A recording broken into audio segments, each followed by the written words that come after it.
Welcome to this Saturday Travel and History Tip, and we're continuing on in the beautiful California missions. As I mentioned in my book, it's like an opened jeweled necklace. California's 21 historic Spanish missions spread along an 824-mile trail from San Diego to Sonoma along the El Camino Real. We have personally visited 16 missions, and we are taking you to those in these Saturday Travel and History Tips. We are traveling from north to south. We have taken you to San Francisco Solano, San Francisco de Assisi, Santa Cruz, San Juan Bautista, San Carlos Barremo de Carmelo, Nuestra Senora de la Soledad, San Antonio de Padua, San Miguel Archangel, San Luis Obispo de Tolosa. And today we will be taking you to Mission La Purísima Concepción de María Santísima. It is situated on 2,000 acres in Lompoc. This is not an active parish, and it is considered to be the best example of mission architecture, even with its unique linear design and bucolic setting.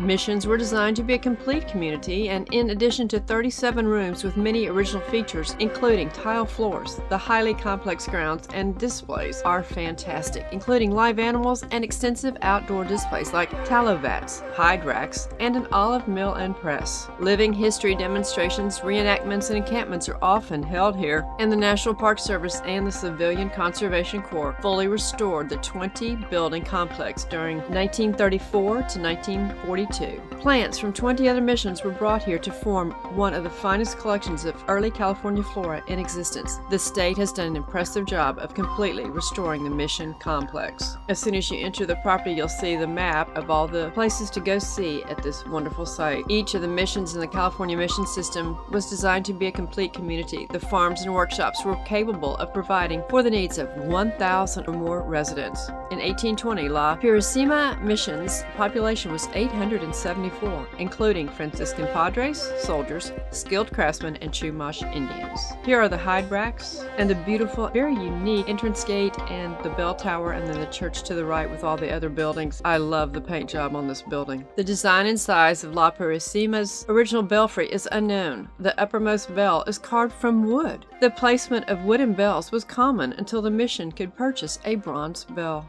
One cross stands in memory of the early Californians who are buried in this cemetery. And here are the tallow vats. Large chunks of beef fat were melted and purified in these vats. This rendered tallow was stored in cowhide bags to be traded with foreign ships or used at the mission for cooking, making candles, or soap. A CCC reproduction vat is located to the right. And they had a complete water drain system. And here's the interior of the church. The rooms were fantastically done. Using burro power, olives were ground in the mill, and the mash was placed in cloth bags and squeezed in the screw press to produce olive oil. And this is Mayordomo's apartment. As ranch manager, the Mayordomo was responsible for the mission's livestock and farms. A retired soldier might fill this position while waiting for his promised land grant. And this was in the pottery shop. Chunks of clay were ground in the mill, then soaked in the outside vat to a proper consistency, and then the clay was molded into floor and roof tiles, or formed on the potter's wheel to make jugs, pots, or plates. After being air dried, they were put in the kiln to make them waterproof.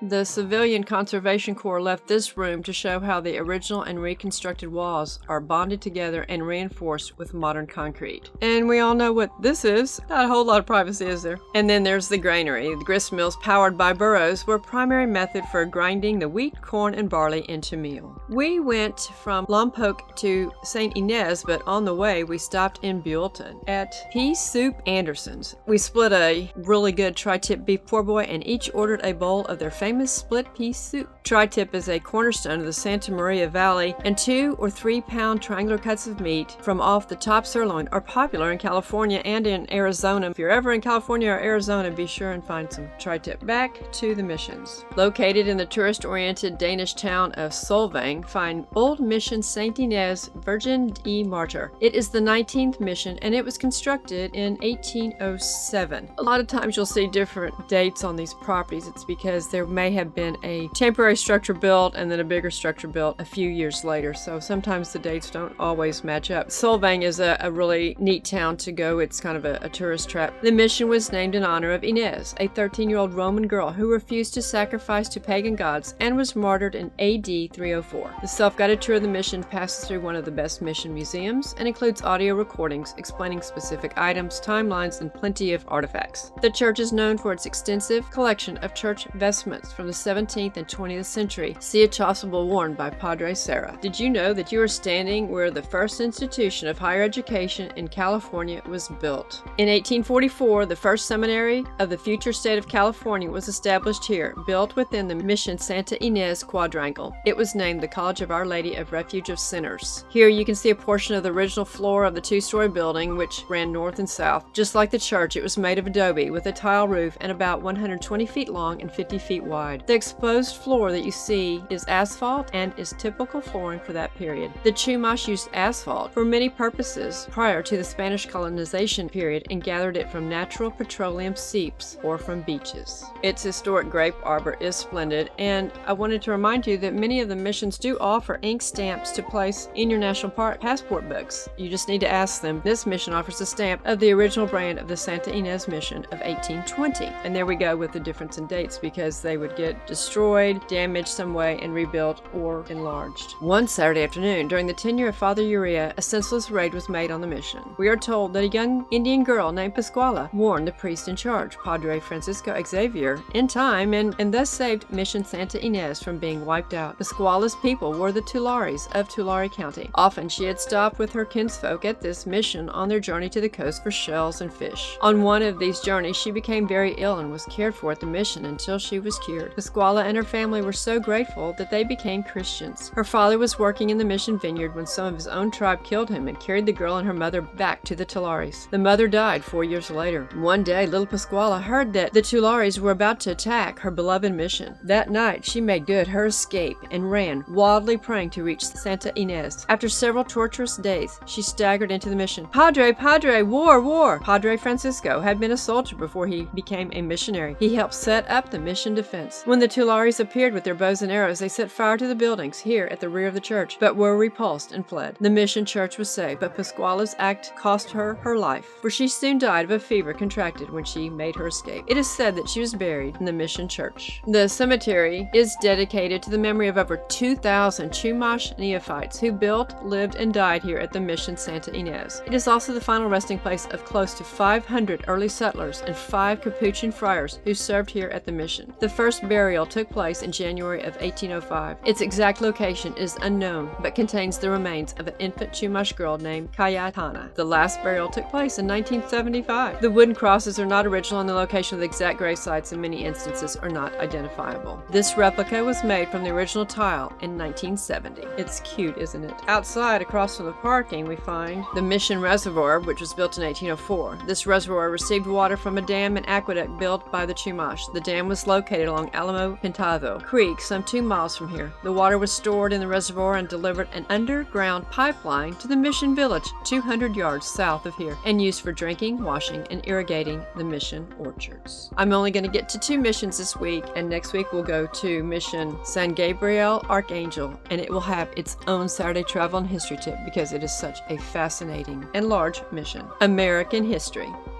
Learn it. Love it. Appreciate it. Don't let them steal our history. Share our American history. Hope you watch the Saturday Travel and History Tips, and I hope you're enjoying this series on the California missions. If you appreciate our content, tell others and repost on your social platforms. I want to remind you about my website, danasbooks.net, where we have lots of videos of the Saturday Travel and History Tips and information about my books. And we also have the fun part of the site, our recipes page, where we give recipes on beverages and smoothies and meals and side dishes and desserts and fun foods. Thank you.